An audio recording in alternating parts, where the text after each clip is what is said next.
한국에서 열쇠를 사용하는 집을 찾기란 정말 쉽지 않습니다. 왜냐하면 이미 십수년 전부터 도어락이 열쇠의 역할을 대신해주고 있기 때문이죠. 도어락을 한번 사용해보면 다시는 불편하고 번거로운 열쇠를 사용할 수 없게 돼버리지만 놀랍게도 많은 선진국들에서는 아직까지도 도어락 대신 열쇠를 사용하고 있다고 하는데요. 심지어 유럽 대부분의 국가에서는 열쇠를 함부로 복사할 수도 없고 열쇠 제작비도 엄청나게 비싸서 열쇠 한번 잃어버리면 적게는 수백만 원부터 경우에 따라선 1,000만 원까지 지불해야 하는 경우도 있다고 합니다. 제가 오늘 소개해드릴 사연도 이와 관련이 있는데요. 독일의 한 가정에서는 뇌성마비를 가진 딸이 계속 열쇠를 잃어버리고 와서 엄청난 열쇠비를 지불해야 했고 심지어 이 때문에 집에 도둑까지 들어와 전 재산을 훔쳐갔다고 하는데요. 그런데 옆집에 사는 한국인 아저씨가 보인 행동에 마을 사람들 모두가 충격을 받고 말았다고 합니다. 그렇다면 이들에게 대체 무슨 일이 있었던 것인지 자세한 내용 살펴보도록 하겠습니다. 독일 여성의 사연입니다. 안녕하세요. 저는 독일에서 뇌성마비 딸 한나를 키우고 있는 레온이라고 합니다. 비록 한나가 장애를 가진 채로 태어나긴 했지만 아이는 몹시 착하고 겉으로 봤을 때는 그다지 큰 문제가 없어 보일 정도로 뇌성마비의 정도는 그다지 심하지 않은데요. 하지만 역시 일반인들에 비해 지능과 기억력은 현저하게 떨어져서 많은 문제가 일어나곤 합니다. 그중 하나가 바로 한나는 자신의 소지품을 잘 잃어버린다는 거예요. 한나는 지갑이나 스마트폰도 자주 잃어버리지만 가장 큰 문제는 집 열쇠까지 자주 잃어버린다는 건데요. 사실 저희가 평범한 가정이었다면 애초에 한나에게 열쇠를 맡기지 않으면 되니 이런 문제는 쉽게 해결이 되었을 수도 있습니다. 하지만 저희 가족의 상황은 조금 특별한데요. 한나가 뇌성마비를 앓은 채 태어나게 되었다는 걸 알았을 때 남편은 한나를 포기하고 새로운 아이를 갖자고 주장했고 저는 아무리 장애를 가진 아이더라도 절대로 포기할 수 없다고 말했죠. 결국 남편은 장애를 가진 아이를 키울 자신이 없다며 저를 떠나버렸고 저는 졸지에 혼자 아이를 키우게 된 것입니다. 양육비와 병원비 등 장애를 가진 딸을 키우기 위해서는 많은 돈이 필요했고 저는 매일같이 이른 아침에 출근해서 밤이 늦어서 퇴근해야만 했는데요. 한나는 1년 전부터 장애인들을 고용해주는 제과점에서 일하게 되어서 늘 한나가 열쇠를 가지고 다니게 된 것이죠. 그런데 한나는 몇 달에 한 번꼴로 열쇠를 잃어버리고 와서 제겐 엄청난 부담이 되고 있는데요. 유럽 분들은 공감하시겠지만 유럽, 특히 독일에서 열쇠 수리공의 몸값은 너무나도 비싸거든요. 열쇠 하나 잃어버렸다 하면 3,400만 원이 깨지는 건 너무도 우습고 밤이나 새벽에 수리공을 부르는 경우 1,000만 원까지 지불해야 할 수도 있습니다. 저희 가족은 여유 있는 형편이 아니었기 때문에 차라리 문짝을 떼어버릴까 진지하게 고민했을 정도로 이런 엄청난 수리비는 제게 절망을 안겨줬습니다. 그러나 한나는 이후에도 줄곧 열쇠를 잃어버렸고 결국 저는 도저히 열쇠 비용을 감당할 수가 없어서 한나가 제과점에서 일하지 못하게 했습니다. 하지만 일을 못하고 집에만 있게 된 한나는 정신적 병세가 더욱 심해졌고 사회생활도 못하게 되니 더 고통스러워하더군요. 엄마로서 저는 이건 도저히 못할 짓이다 싶어서 엄청나게 비싼 열쇠보험을 들어야 했고 매일 출근 전에 딸에게 열쇠를 잘 챙기라고 교육까지 시키고 나갔죠. 그러나 역시나 한나의 장애에서 비롯된 건망증은 쉽게 고쳐지지 않았습니다. 그리고 한나가 1년에도 몇 번씩이나 열쇠를 잃어버리자 보험사는 저를 보험 사기단으로 의심하기 시작했죠. 이봐요, 레오니 씨. 아무리 그래도 1년에 수차례씩이나 열쇠를 잃어버리는 게 말이나 됩니까? 당신들을 보험 사기죄로 고소하기 전에 보험을 해지해 주세요. 서로 피곤해지는 일 없도록 합시다. 저는 너무나도 어이없고 분했습니다. 이럴 때 쓰는 게 보험인데 그저 자신들에게 손해가 되는 고객이라고 판단되니 바로 내쳐버리는 건 너무도 비겁하다는 생각이 들었거든요. 그러나 저는 일을 하랴 한나를 키우랴 정신이 없었고 보험사와 법적 공방을 벌일 시간이 없었습니다.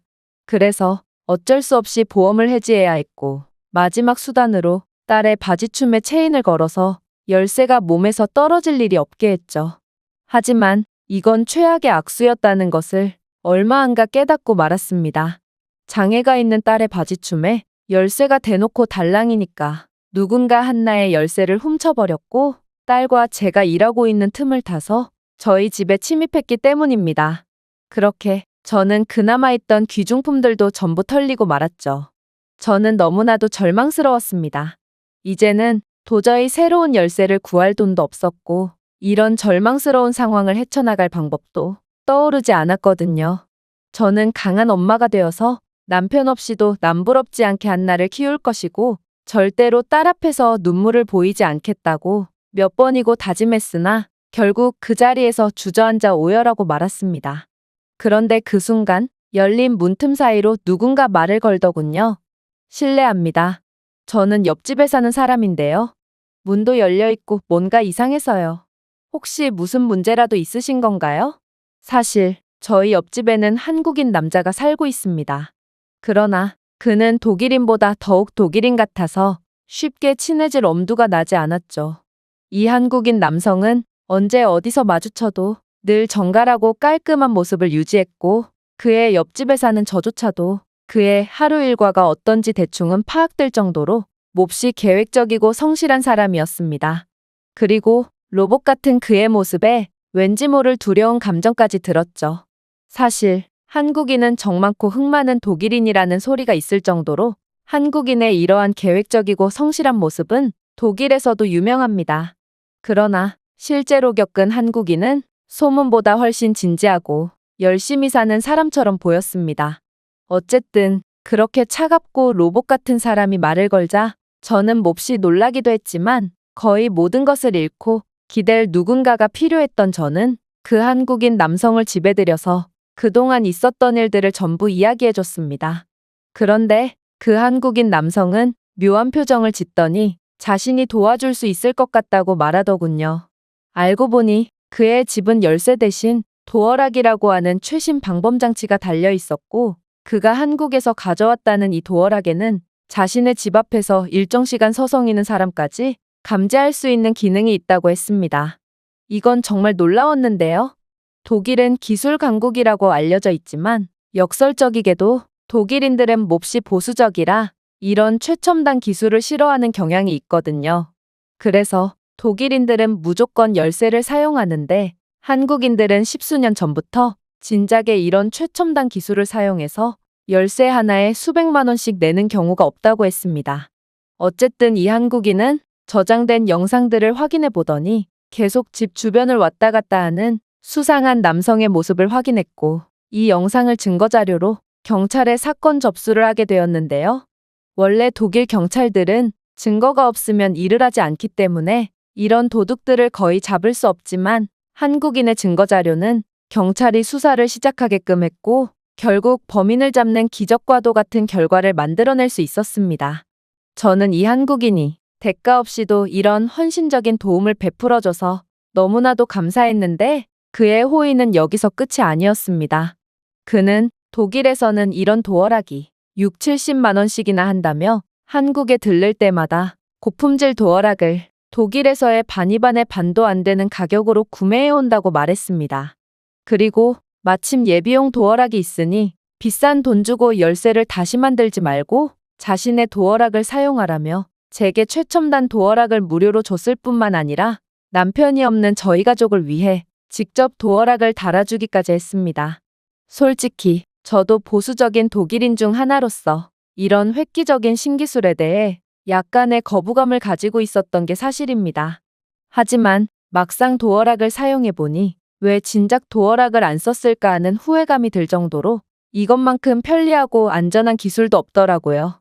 일단 너무 편하기도 했고 매번 열쇠를 잃어버리고 오는 딸의 문제까지 한 번에 해결이 되니 고정지출처럼 여겨졌던 열쇠비도 절약할 수 있게 되었고 한나도 더 이상 소지품 분실에 대해 스트레스 받지 않아서 걱정 없이 편하게 다니더라고요.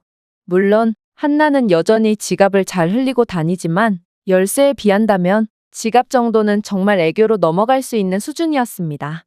그렇게 저와 한국인 남성이 도어락을 잘 사용하고 이 도어락으로 도둑까지 잡았다는 사실이 마을에 퍼지자 마을 사람들은 하나둘씩 저희의 도어락에 관심을 갖기 시작하더니 이제는 저희 마을 사람들 대부분이 도어락을 설치했습니다. 정말 연로하신 노년층 가정을 제외한다면 거의 대부분 열쇠 대신 도어락을 사용하고 있고 아마 이러한 보수적인 노인분들도 얼마 안가 결국 도어락을 설치하지 않을까 싶습니다. 한국인 한 명이 저희 모녀에게 기적을 선물해 준 것도 모자라 엄청나게 보수적인 독일 마을을 완전히 바꿔버린 것이죠. 이 사건 이후로 저와 한국인 남성은 몹시 가까워졌고 그렇게나 차갑고 딱딱할 것 같았던 그는 막상 친해지니 그렇게 정많고 따뜻할 수가 없더라고요. 이 한국인 남성은 장애가 있는 딸 한나도 잘 돌봐줘서 저희는 정말 가족 같은 사이를 유지하게 되었는데요. 저는 몹시 가정적이고 다정한 한국 남성의 매력에 끌렸고 결국 얼마 전부터는 이 남성과 정식으로 교제하게 되었답니다. 그는 치열한 삶을 살아가느라 아직 결혼을 한 적이 없다고 했는데 한국인들은 원래 외적인 부분보다 내면을 더욱 중요하게 생각하고 장애를 가진 딸이 있는 제 상황은 전혀 문제가 되지 않는다고 말하며 제게 큰 감동까지 주었답니다. 어쨌든 그렇게 벼랑 끝까지 떠밀렸던 저희 가족이지만 한국인 한 명 덕에 저희는 그 어느 때보다 행복한 나날을 보내고 있습니다. 이 외국인의 글은 여기까지입니다. 한국인 덕분에 새로운 삶을 살 수 있게 된 독일 여성의 사연이었습니다. 제가 준비해온 내용은 여기까지입니다. 끝까지 시청해주셔서 진심으로 감사드리며 여러분들의 구독과 좋아요, 알림 설정은 영상 제작에 큰 힘이 됩니다. 이상 세모튜브였습니다.